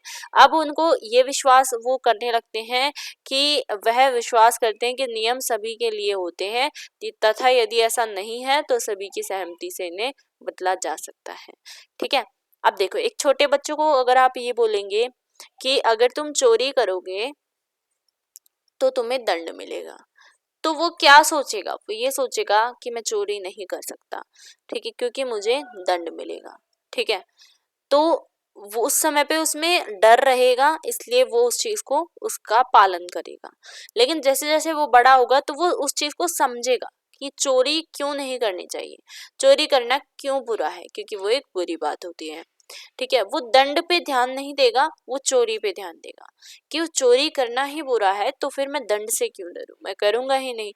लेकिन अगर कोई ऐसी बात है, जैसे अगर आपसे कोई बोले कि आपको है ना गाय को रोटी नहीं खिलानी है, अगर आपको कोई कह रहा है कि गाय को आपको रोटी नहीं खिलानी है, ठीक है, तो आप बड़े होकर आप समझेंगे कि गाय को रोटी क्यों नहीं खिलानी है, ये तो गलत रूल है ना, हर जीव को हमें रोटी देनी चाहिए, हर जीव को हमें खाना देना चाहिए। तो वो चीज़ वहाँ पर समझता है वो, तो वो चीज़ वो बदल भी सकता है कि नहीं, ये गलत है, अगर मुझे दंड भी दिया जाए तब भी मैं इसको नहीं मानूंगा, और मैं इसका जो है बहिष्कार करूंगा, मुझे ये चीज मुझे ये रूल नहीं मानना है। तो ऐसा ही हमारे साथ हुआ, जैसे आपको पता होगा सती प्रथा वगैरह के बारे में। तो सती प्रथा जो थी, जिसमें कि अगर हस्बैंड मर जाता था तो वाइफ को भी जला देते थे, तो वो रूल के खिलाफ किसी ना किसी ने आवाज उठाई होगी, तो वो रूल वहां से फिर खत्म हुआ। ठीक है, दंड बेशक मिला लेकिन खत्म हुआ। अब देखो फिर आता है आपका लॉरेंस कोहलबर्ग वेफ के अनुसार नैतिक विकास के कितने चरण हैं। तो सबसे चरण होता है पूर्व प्रारंभिक नैतिकता, फिर आपका आता है पारंपरिक नैतिकता, फिर आता है उत्तर प्रारंभिक नैतिकता। पारंपरिक, sorry I am so much into it, sorry, पूर्व पारंपरिक नैतिकता, इसमें क्या आता है, इसमें बच्चे जो हैं वो अपने आसपास के लोगों से सही गलत सीखते हैं। पूर्व पारंपरिक में बच्चे जो हैं वो अपने आसपास के लोग जो होते हैं उनसे वो सीखते हैं कि क्या सही है और क्या गलत है। ठीक है, बच्चे जो हैं उसके बाह्य कारण जैसे स्वीकृति और अस्वीकृति या पुरस्कार और दंड वैफ द्वारा निश्चित होता है। यानी कि वो ये समझते हैं कि मुझे इस चीज को करने से पुरस्कार मिलेगा, इस चीज को करने से दंड मिलेगा, तो वो वहां पर वो नैतिक विकास होता है। फिर पारंपरिक नैतिकता में वो स्कूल जाते हैं, स्कूल जाकर उन्हें सारी चीजें पता चलती हैं कि हाँ ये ठीक है ये गलत है, समाज की भलाई के लिए किया जाता है ये नहीं, तो वहां से वो फिर समाज के द्वारा सीखते हैं। उत्तर पारंपरिक नैतिकता में आता है कि वो बच्चा सार्वभौमिक नैतिक सिद्धांतों को सीखता है और अपनी जो आत्मा की आवाज है ना उससे चलता है। फिर उसने ना स्कूल को देखा ना उसने फिर अपने जो पीछे उसने सीखा था कि इस चीज को करके पुरस्कार मिलेगा, इसको दंड मिलेगा, तो वो चीज भी वो फिर छोड़ देता है। वो सिर्फ अपने आत्मा की आवाज से चलता है कि हाँ, इससे फिर बाह्य प्रभावों से वो प्रभावित नहीं होता, ना वो समाज से प्रभावित होता है, ना वो स्कूल के रूल से प्रभावित होता है। वो ये सीखता है कि मेरी जो आवाज कह रही है वो ठीक है, और अगर मैं नियम कानून तोड़ूंगा तो भी मैं ये काम कर सकता हूँ। ठीक है, ये सेम चीज इंग्लिश में बताई गई है। प्री मोरल लेवल होता है, फिर लेवल होता है कन्वेंशनल मोरालिटी का, फिर आता है पोस्ट कन्वेंशनल मोरालिटी। ठीक है, इसको आप पढ़ लेंगे, इंग्लिश में दिया हुआ है। नेक्स्ट आता है संज्ञानात्मक विकास की अवस्थाएं। तो पहली अवस्था होती है संवेदी संक्रियात्मक अवस्था, जो कि 0 से 2 वर्ष की अवस्था। संज्ञानात्मक विकास में आप क्या समझते हैं कि वो उनके दिमाग का, उनके जो समझने का विकास होता है। 0 से 2 वर्ष में उसे कुछ समझ नहीं आता बच्चे को। फिर आता है पूर्व संक्रियात्मक अवस्था, यानी ये 2 से 7 वर्ष की अवस्था होती है। ठीक है, फिर आता है मूर्त संक्रियात्मक अवस्था, जिसमें 7 से 11 वर्ष की अवस्था होती है, जो कि बच्चा बहुत कुछ वो सीख जाता है और बहुत कुछ वो समझ जाता है। फिर आती है अमूर्त संक्रियात्मक अवस्था, जिसमें 11 वर्ष से लेकर जो अधिक वर्ष तक के लोग हैं वो आते हैं। ठीक है, तो ये आपके संज्ञानात्मक विकास की जो 4 अवस्थाएं हैं। सेम ऐसे ही आपका दिया हुआ है स्टेज ऑफ कॉग्निटिव डेवलपमेंट, जिसमें वो समझना, बोलना, भाषा का विकास, सारी चीजें होती हैं। तो इसके क्या क्या स्टेजेस हैं, पहला होता है सेंसोरी मोटर, यानी कि बर्थ से लेकर 2 इयर्स। फिर होता है प्री ऑपरेशनल 2 से 7 इयर्स, कॉन्क्रीट ऑपरेशन 7 से 11, और फिर उसके बाद फॉर्मल ऑपरेशन 11 इयर्स से अबव जो होते हैं। ठीक है, नेक्स्ट है आपका development of children during prenatal stage, यानी कि गर्भावस्था में उसका क्या क्या विकास किस तरीके से होता है। तो the average period of human pregnancy is 37 weeks to 41 weeks, ये इंपॉर्टेंट है। ठीक है, यानी कि एक एवरेज पीरियड क्या होता है ह्यूमन प्रेगनेंसी का, वो होता है 37 हफ्ते से 41 हफ्ते। यानी पेट में जो बच्चा रहता है वो कितने हफ्ते तक रहता है। अगर हम नॉर्मली इसकी बात करें तो 9 महीने, आप सभी को पता है, लेकिन इन 9 महीने को अगर हम वीक्स में बोलें तो 37 वीक से 41 वीक तक। ठीक है, सामान्य रूप से मानवीय गर्भावस्था की अवधि 37 से 41 सप्ताह की होती है। Babies born before 36 weeks of gestation are considered preterm, and those born after 31 weeks are known as postterm babies. तो इस 36 हफ्ते से पहले अगर कोई बच्चा पैदा हो रहा है तो उसको हम प्रीटर्म बेबी बोलते हैं, या फिर आप कह सकते हैं उसको हम अपरिपक्व बेबी बोलते हैं, यानी कि अभी उसका विकास अच्छे तरीके से नहीं हुआ है। ठीक है, अगर कोई 41 हफ्ते के बाद हो रहा है, यानी कि टाइम पूरा हो चुका है, 9 महीने के बाद अगर कोई बच्चा हो रहा है तो उसको हम पोस्ट टर्म बेबी बोलते हैं, यानी कि परिपक्व शिशु बोलते हैं। उसका बहुत अच्छे से विकास हो चुका है और प्रसव भी है उसका पूरी अच्छे तरीके से, हम मतलब अच्छे तरीके से विकास होकर वो पैदा हुआ है। ठीक है, अब नेक्स्ट देखो, 0 से 2 सप्ताह के बीच में डिंबावस्था होती है। ये हमें बताया जा रहा है कि डोमेन्स क्या है डेवलपमेंट के प्रेगनेंसी के दौरान। ठीक है, डोमेन्स क्या है डेवलपमेंट के प्रेगनेंसी के दौरान। तो 0 से 2 सप्ताह में कुछ इस तरीके का होता है। 3 से 8 सप्ताह में अंग विकास होता है उसका। ठीक है, अंग विकास यानी कि उसके जो पार्ट्स हैं बॉडी के वो बनने स्टार्ट होते हैं, कुछ इस तरीके से दिखता है। फिर उसके बाद 9 सप्ताह और से लेकर जन्म तक कुछ इस तरीके का बच्चा दिखता है, जिसमें कि उसके संवेदी अनुभव और अधिगम अन्य विकास हो जाते हैं। जर्मिनल, ठीक है, एम्ब्रॉइक और फीटल। तो यहाँ पर देखो डिंबावस्था, भ्रूण अवस्था और गर्भावस्था। तो ये देखो 0 से 2 वीक्स में ऐसा होगा, 3 से 8 वीक्स में ऑर्गन डेवलपमेंट होंगे, 9 वीक्स से बर्थ तक उसके ज़्यादा कुछ और डेवलपमेंट होंगे, जैसे सेंसरी यानी कि उसकी आंखें बनेंगी, ठीक है, उसके कान बनेंगे, तो वो चीज़ यहाँ पर है। फिर उसके बाद आता है प्रसव पूर्व वृद्धकों की प्रभावित करने वाले कारक, यानी कि जो प्रसव के बाद जब बच्चा पैदा हो जाता है उसके बाद शिशु में कौन कौन से विकास होते हैं, तो वो चीज़ यहाँ पर बताई गई है। इसको हम इंग्लिश में देख लेते हैं। Factors affecting prenatal growth and development. Though all infants are expected to follow a normal pattern of prenatal development, some factors might impinge normal growth. तो देखो नॉर्मल पैटर्न की अगर हम बात करें तो सभी किड्स, सभी जो इन्फेंट्स होते हैं, शिशु होते हैं, वो सभी नॉर्मल पैटर्न ही फॉलो करते हैं, वही 9 महीने के बाद उनको पैदा होना। लेकिन कुछ ऐसा होता है कि वो नॉर्मल ग्रोथ से कुछ बच्चे ऐसे होते हैं जो अलग निकल आते हैं। ठीक है, a teratogen is any disease, drug or other environment agent that can harm a developing embryo or fetus by causing physical deformation, retarded growth and damage to brain.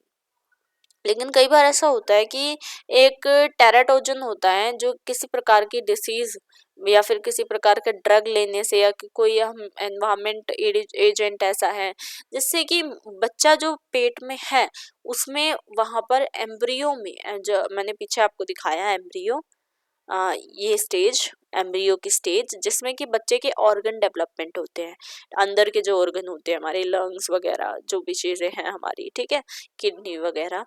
तो उस समय पे अगर कोई बीमारी या कुछ भी ऐसा हो जाता है ड्रग वगैरह कुछ भी लेने की वजह से, तो वहाँ पर क्या होता है कि बच्चे को बीमारी का सामना फिर आगे तक करना पड़ जाता है और फिर वो कुछ ना कुछ उसके ब्रेन में डैमेज हो जाएगा या फिर कोई उसकी ग्रोथ रिटार्ड हो जाएगी, फिजिकल डिफॉर्मेशन हो जाएगा। तो कई बार होता है ना कि कुछ बच्चे ढंग से पैदा नहीं होते, उनमें कोई ना कोई प्रॉब्लम आती है, तो वो चीज़ें हो जाती है। ठीक है, अब देखो टेराटोजन्स और कुछ फैक्टर्स जो कि प्रीनेटल ग्रोथ को अफेक्ट करते हैं। प्रीनेटल यानी कि बच्चा अभी पेट में है, ठीक है। तो पहला है ड्रग्स। अगर कोई भी बच्चा बच्चा कह रही हूँ, कोई भी मदर ड्रग्स लेती है, मेडिकल ड्रग्स लेती है, ज़्यादा एंटीबायोटिक या कोई नॉन प्रेस्क्राइब्ड इलीगल ड्रग लेती है जैसे मैरिजुआना, ओपिएट्स और कोकेन, तो ये सारे हार्मफुल होते हैं फीटस के लिए। या अल्कोहल स्मोकिंग करना, ये हार्मफुल है फीटस के लिए। फिजिकल ग्रोथ नहीं होगी, रिटार्डेशन होगा मेंटल, ठीक है, बच्चे के दिमाग पे असर पड़ सकता है क्योंकि निकोटीन की क्वांटिटी बहुत ज़्यादा बढ़ जाती है और कैफीन भी कई बार बच्चे की फीटस को ग्रो करने में हेल्प नहीं करते हैं और वो क्या करते हैं, उसके अफेक्ट करते हैं। फिर एनवायरमेंटल हैजार्ड्स, जैसे कि आप कह सकते हैं कि जो हमारी आज की लाइफ हो गई है उसमें हम chemical, radiations, extreme heat, humidity, ये सब भी बच्चे की जो आप कह सकते हैं कि उसकी जो अट्रोफी है, अट्रोफी करने में उसको मदद नहीं करती। ठीक है, वही अब आता है नवजात शिशु की क्या क्या विशेषताएं हैं। तो नवजात शिशु की जो विशेषताएं हैं, सबसे पहले है नाभि रिज्जु, ठीक है, त्वचा, बाल, सिर, वजन, ऊंचाई और उसकी सोने की जो प्रक्रिया होती है। नाभि रिज्जु का मतलब होता है उसकी नाभि के पास, यानी कि उसका जो नाभि का हिस्सा होता है उसके पास नीलापन और या फिर सफेद रंग का कुछ ऐसा कुछ सिम्टम टाइप का होता है, वो उसको बेसिकली काट दिया जाता है। ठीक है, वो 1 से 2 इंच का होता है और वो माँ से जुड़ा होता है जिससे कि बच्चे को खाना दिया जाता है। मतलब कि जब बच्चा पेट में होता है तो वो नाभि से खाना खाता है, माँ जो खाती है वही से वो चीज़ खाता है और धीरे धीरे वो सूख कर मुरझा जाता है। ठीक है, फिर त्वचा, नवजात शिशु गीला, खून की धरियों से लिपटा और एक सफेद पदार्थ जैसा वर्निक्स कैसिओसा कहते हैं उसे, उससे ढका होता है, जिससे कि जो वर्निक्स टाइप का जिससे वो ढका होता है उससे उसे बहुत मदद मिलती है, वो किसी भी तरीके के बैक्टीरिया वगैरह से वो बचा हुआ होता है उससे। ठीक है। अब बाल, कुछ नवजात शिशु ऐसे होते हैं जिनके शरीर पर छोटे मुलायम बाल होते हैं जिन्हें हम लेन्यूगो कहते हैं, और कुछ ऐसे होते हैं जिनके शरीर पर बहुत ज्यादा बाल होते हैं, माथे पर भी, कंधे पर भी, कान पर भी, पीठ पर भी और चेहरे पर भी दिखाई देते हैं। तो ये डिपेंड करता है। ठीक है। उसके बाद है भार या वजन। उसका कई बच्चों का जो वजन होता है, मतलब औसत वजन अगर हम बात करें, एवरेज वजन की बात करें तो 2.5 से 3.5 किलोग्राम एवरेज वेट है। ठीक है। अब ऊंचाई और लंबाई की बात करें तो बच्चे की लंबाई जो होती है वो 2 सेंटीमीटर जो है बिल्कुल नॉर्मल है, और ये 2 सेंटीमीटर प्रति माह यानी कि हर मंथ बढ़ती रहती है। ठीक है। अब उसके बाद आता है आपकी प्रतिवर्ती क्रियाएं क्या है। किसी विशेष प्रकार का अगर उद्दीपक है तो वो जन्मजात प्रतिवर्ती क्रियाएं कहलाती हैं। जैसे कि उसका व्यवहार कैसा है, उसके नमूने कैसे हैं, उसकी आंखें जल्दी जल्दी वो खोलता है, जल्दी जल्दी बंद करता है, उसके होठों से जो वस्तु हम उसे देते हैं तो वो किस तरीके से उसे लेता है। ठीक है। वो कैसे अपनी चीजों को, कई बार ऐसा होता है ना, बच्चे हाथों से पकड़ने की कोशिश करते हैं कुछ, तो वो चीज है। अब नवजात शिशु की क्या क्या प्रतिवर्ती क्रियाएं होती हैं। सबसे पहले रूटिंग, यानी कि अपने गाल को छूने वाली चीजों की तरफ वो अपना सर घुमाता है। कोई भी अगर उसके गाल को हाथ लगाता है तो वो अपना सर उस तरफ घुमाता है जिस तरफ से वो हाथ लगाया जा रहा है। उसके बाद है स्टेपिंग, यानी कि कदम बढ़ाना। शिशु अपनी टांगे हिलाता है और जब फर्श से छूते हुए पैरों से वो सीधा पकड़ा जाए। ठीक है। फिर तैरना सीखता है वो, यदि किसी पानी से भरी जगह में उसे मुंह नीचा कर लटकाया जाए तो वह तैरने जैसी क्रिया यानी कि पैरों से पैडल चलाना सीखता है। मोरो, यानी कि शिशु की गर्दन या सिर के नीचे से अचानक सहारा हटा लेने पर वह अपनी बाहें किसी चीज को पकड़ने की तरह बाहर को उठाता या फैलाता है। फिर बम्बिस्की, अपने पैर के बाहरी हिस्से पर कुछ मारने या टकराने पर अपने पैरों को वो हिलाता है। ठीक है। अब वही चीज है कैरेक्टरिस्टिक्स ऑफ न्यूबॉर्न। न्यूबॉर्न के क्या क्या कैरेक्टरिस्टिक्स हैं। पहला है अम्बिलिकल कोड। अम्बिलिकल कोड का मतलब है कि जो एक ब्लूइश वाइट कलर का जो पार्ट होता है जो कि नॉर्मली कट कर दिया जाता है डॉक्टर्स के द्वारा, वो 1 से 2 इंचेस लॉन्ग होता है, लंबा होता है, और ये सूख जाता है, श्रेवल हो जाता है, डार्क हो जाता है स्पॉन्टेनियसली, वो 3 हफ्तों के बाद वो खुद भी गिर जाता है। ठीक है। और ये बेली बटन के बाद फिर धीरे धीरे बेली बटन हील होने लग जाता है। फिर आता है स्किन। न्यूबॉर्न जो होते हैं वो वेट होते हैं और एक ब्लड की धार में वो लिपटे हुए होते हैं। मैंने आपको सारी चीजें हिंदी में बता दी है। वर्निक्स कैसियोसा में वो लिपटे हुए होते हैं और उनकी जो स्किन होती है वो ग्रेइश कलर की, डस्की ब्लू कलर की होती है। ठीक है। और वो ब्रीद करना, अपनी स्किन से ही वो ब्रीद करना स्टार्ट करते हैं। स्किन का कलर फिर धीरे धीरे नॉर्मल टोन में कुछ 1 मिनट या 2 मिनट के बाद टोन में पहुंच जाता है। हेयर, कुछ न्यूबॉर्न्स में फाइन सॉफ्ट हेयर होते हैं और कुछ के जो हेयर होते हैं वो कुछ थोड़े से डार्क और बैक पर भी हो जाते हैं, शोल्डर पे भी, फोरहेड पे, ईयर्स, फेस पर भी। फिर हाइट आती है। हाइट जो होती है वो स्लोली स्लोली इंक्रीज होती रहती है, 2 सेंटीमीटर हर महीने बढ़ती रहती है और ओवर 5 सेंटीमीटर फर्स्ट 3 मंथ में हो जाती है। स्लीपिंग पैटर्न क्या होता है बच्चे का, बच्चे जो हैं हर एक 2 या 3 घंटे में जागते रहते हैं। Short stretches of sleep alternate with short period of wakefulness which is mainly for feeding and keeping babies dry and warm. वो 2-2 3-3 घंटे बाद जागते हैं फीडिंग के लिए, यानी कि दूध पीने के लिए, और जिससे कि अगर उन्होंने कुछ भी टॉयलेट वगैरह कुछ भी कर दिया तो वो फिर वो ड्राई और वार्म होने के लिए भी वो जागते हैं। रिफ्लेक्सेस होते हैं। रिफ्लेक्सेस एंड न्यूबॉर्न ऑटोमेटिक, और अभी हम रिफ्लेक्स के बारे में यहाँ पढ़ते हैं।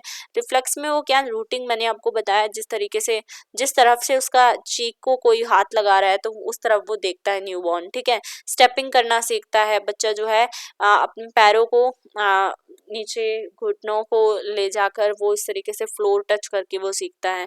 स्विमिंग करना सीखता है, कोई उसको उल्टा पकड़ के इस तरीके से गर्दन से उल्टा पकड़ के अगर कोई झुला रहा है तो वहां से वो स्विमिंग मोशन सीखता है। मुरो करना सीखता है वो। ठीक है। बैम्बिस्की में क्या होता है, वो अपने टोज को उसके जो टोज होते हैं उसको ऊपर उठा के वो आउटसाइड ऑफ आर फुट को वो क्या करता है, वो फैन आउट करता है, ठीक है। स्टार्टल करना सीखता है infant, fling out their arms, arch at the back and spread the fingers in response to a sudden noise. अगर कोई सडन नॉइज आ रही है, सडन मतलब अचानक से कोई आवाज आ रही है उन्हें, तो वो क्या करता है, अपने बाहों को फैलाता है, ठीक है, अपने फिंगर्स को फैलाता है। आई ब्लिंक करना सीखता है, वो कई बार क्या करता है, इन्फेंट्स जो है सडनली रैपिडली अपनी आंखें बंद और अपनी आंखें खोलने की, डायरेक्ट अगर लाइट पड़ रही है तो वो चीज वहां पर होती है। सकिंग यानी कि इन्फेंट्स जो होते हैं वो अपने लिप्स को सक करना सीखते हैं, अपने लिप्स में, अपने होठों में अपने अंगूठों को ले जाकर वो कई बार चूसने की कोशिश करते हैं। Palmar grasp when an object is placed in the infant's hand, क्या करते हैं वो, अगर कोई भी आपने ऑब्जेक्ट या अपनी उंगली भी छोटे से, बहुत जो बच्चा छोटा सा है उसके हाथ में देकर देखी होगी, तो वो बच्चा अपनी आपकी उंगली को पकड़कर उसको बिल्कुल इस तरीके से दबोच लेता है, ग्रैप्स कर लेता है, और फिर उसको वो छोड़ता नहीं है, तो वही है यहाँ पर, ठीक है। अब अगला है growth and development during infancy. Infancy के दौरान किस तरीके का ग्रोथ और डेवलपमेंट होता है, शैशवावस्था। Infancy has been defined as a period between birth and 1 year, यानी कि बर्थ से लेकर, जन्म से लेकर 1 साल तक का जो अवस्था होती है उसको हम शैशवावस्था कहते हैं, जिसमें बच्चा बहुत छोटा होता है। एक at birth infants display a set of inherited reflexes involving sucking, blinking and grasping, यानी कि बर्थ के दौरान वो क्या क्या दिखाता है, सकिंग करना, ब्लिंकिंग करना, जो मैंने पीछे आपको बताया, ग्रास्पिंग करना है ना, चूसना, पलक झपकाना और पकड़ना किसी भी चीज को, ये सारी चीजें वो दिखाता है। They are sensitive to light, dark, visual contrast and movements and show a noticeable preference for gazing at the human face. वो क्या होते हैं, वो गहरे जो दृष्टि संबंध होते हैं, मतलब अगर कोई डायरेक्ट लाइट उनके ऊपर पड़ रही है तो वो अपनी आंखें बंद कर लेते हैं, तो वो चीज होती है, तो वो उनकी प्रेफरेंस वो दिखाते हैं, वो ह्यूमन यानी कि लोगों की तरफ मतलब गेज करते रहते हैं, सिर्फ घूरते रहते हैं। They also begin to recognise a human voice, वो कई बार जो उनके आसपास माता पिता की आवाजें आ रही हैं उनको भी वो रिकॉग्नाइज करना स्टार्ट कर देते हैं, अपनी माता पिता के मनुष्यों की आवाजें पहचानना स्टार्ट करते हैं। ड्यूरिंग देयर फर्स्ट ईयर, यानी कि पहले ईयर के दौरान, पहले साल के दौरान, infants start to develop skills, अब उनके अंदर स्किल्स आती है, कॉम्पिटेंसी आती है, ठीक है, जिसमें कि वो पूरी लाइफ तक उनको यूज करेंगे, ठीक है। Let us go through the milestones, तो वो क्या क्या माइलस्टोन्स होती हैं जो उनके उस दौरान आते हैं। सबसे पहला माइलस्टोन देखो, नवजात जो रहता है कुछ इस तरीके से रहता है, ठीक है। फिर उसके बाद पहले महीने में वो थोड़ी और ऊपर उठता है, दूसरे महीने में वो थोड़ी छाती उठाता है, तीसरे में वो जो है सहारे से बैठ सकता है, फिर वो स्वयं बैठ सकता है 7वें महीने तक, 9वें महीने में वो फर्नीचर पकड़कर खड़ा हो सकता है, और फिर 10वें महीने में वो रेंगना स्टार्ट कर देता है, 11वें महीने में पकड़ कर चलता है, और 11 महीने के कुछ लास्ट में ही वो खड़ा हो सकता है, फिर वो 12वें महीने यानी कि 1 साल के अंदर वो खुद चल सकता है। फिर शारीरिक विकास के उसके क्या होते हैं, उसके पड़ाव। संवेदी विकास, यानी कि फर्स्ट उसमें देखें तो वो सिर्फ लेटा रहता है, और सेकंड अगर हम यहाँ पे देखें तो सहारा लगाकर वो बैठ सकता है, और सहारा लेकर वो चल भी सकता है। तो ये चीज यहाँ पर इंग्लिश में दी गई है, ठीक है। अब देखो नेक्स्ट है physical motor development. Physical motor development क्या होता है, जिसमें कि वो टोडलर जो होता है, टोडलर यानी कि जो बच्चा चलना स्टार्ट कर देता है, या फिर जो आपका 5 साल से छोटे बच्चे होते हैं, ठीक है, वो गेन वेट यानी कि वेट गेन करना स्टार्ट कर देते हैं। टोडलर जो होता है वो वृद्धि और विकास, 1 से 3 वर्ष की आयु के बीच की जीवन अवस्था टोडलर कहलाती है। जो 1 से 3 वर्ष तक की या 5 वर्ष तक की जो अवस्था होती है वो टोडलर होती है, और उस समय पे वो अपनी बॉडी उनके प्रोपोर्शन में चेंज आता है, उनकी जो कलर होता है उनमें चेंज आता है, उनके जो आप कह सकते हैं उनके हाथ पैर थोड़े से बढ़ते हैं, वो अटेन करने लग जाते हैं, वो प्रैक्टिस करते हैं gross and fine motor skills, यानी कि किसी चीज को पकड़ना, किसी पेन को पकड़ना, तो ये सारी चीजें वहां पर वो सीखते हैं। और वो भी इसके अलावा वो इस स्टेज पर ये भी सीखते हैं किस तरीके से चलना है, ठीक है, कहाँ से क्या करना है, किस चीज के पास जाना है, किससे नहीं, कंट्रोल, इंडिपेंडेंस, सब कुछ वो इस स्टेज पर आकर सीखते हैं, ठीक है। अब देखो क्या क्या होते हैं ग्रॉस मोटर स्किल्स। अपने आप चलना, ठीक है, पीछे की ओर चलना, खड़े खड़े ही खिलौने उठा लेना, वस्तुओं को धकेलना और खींचना, फर्नीचर के ऊपर चढ़ना और नीचे उतरना, दौड़ना प्रारंभ वो कर सकता है। Walk on their own, walk backwards, can pick up toys while standing, push and pull objects, climb on and off furniture, may begin to run. सूक्ष्म गत्यात्मक यानी फाइन मोटर स्किल्स क्या आती है उनमें? टेढ़ी मेढ़ी वो लकीरें खींचते हैं, चित्र बनाते हैं, एक हाथ का प्रयोग दूसरे की अपेक्षा अधिक करते हैं ना, स्क्रिबल करते हैं, पेंट करते हैं, एक हैंड को ज्यादा यूज करते हैं दूसरे की अपेक्षा, गेंद को पकड़ते हैं, रोकते हैं, फेंकते हैं, ग्रैप्स करते हैं, होल्ड करते हैं और थ्रो करते हैं, बर्तन को उलटते हैं और खाली कर देते हैं, turn over and pour out contents from container, खुद को खिलाता है, फीड देमसेल्व्स, और वो बच्चा जो होता है वो खुद को खिलाना भी स्टार्ट कर देता है। Toddler years 1 to 3 are a time of rapid growth and development in different domains, और कुछ डोमेन्स में 1 से 3 साल का जो समय होता है वो बहुत इंपॉर्टेंट होता है बच्चे की ग्रोथ के लिए। तो यहाँ पर आपकी वीडियो हो जाती है एंड। आई होप आपको ये वीडियो पसंद आई होगी और इससे आपने बहुत कुछ नया सीखा होगा। अगर वीडियो पसंद आई है तो लाइक करिएगा, शेयर करिए अपने सभी साथियों के साथ, सब्सक्राइब करिए हमारे चैनल टीएच क्लासेस को ऐसे ही और वीडियोस के लिए। और हाँ, मुझे कमेंट डाउन ज़रूर करिएगा कि आपको सॉल्व्ड क्वेश्चन पेपर मैं जल्दी से जल्दी प्रोवाइड करवाऊँ या नहीं। अगर आपको जल्दी से जल्दी सॉल्व्ड क्वेश्चन पेपर चाहिए तो मुझे कमेंट करके जल्दी जल्दी बताइए। और वीडियो पसंद आई है तो उसके लिए भी कमेंट ज़रूर करिएगा, मुझे बहुत अच्छा लगेगा अगर आप मेरी इस मेहनत को थोड़ा सा अप्रिशिएट कर देंगे। उम्मीद करती हूँ कि वीडियो आप ज़रूर लाइक करेंगे। Thanks for watching.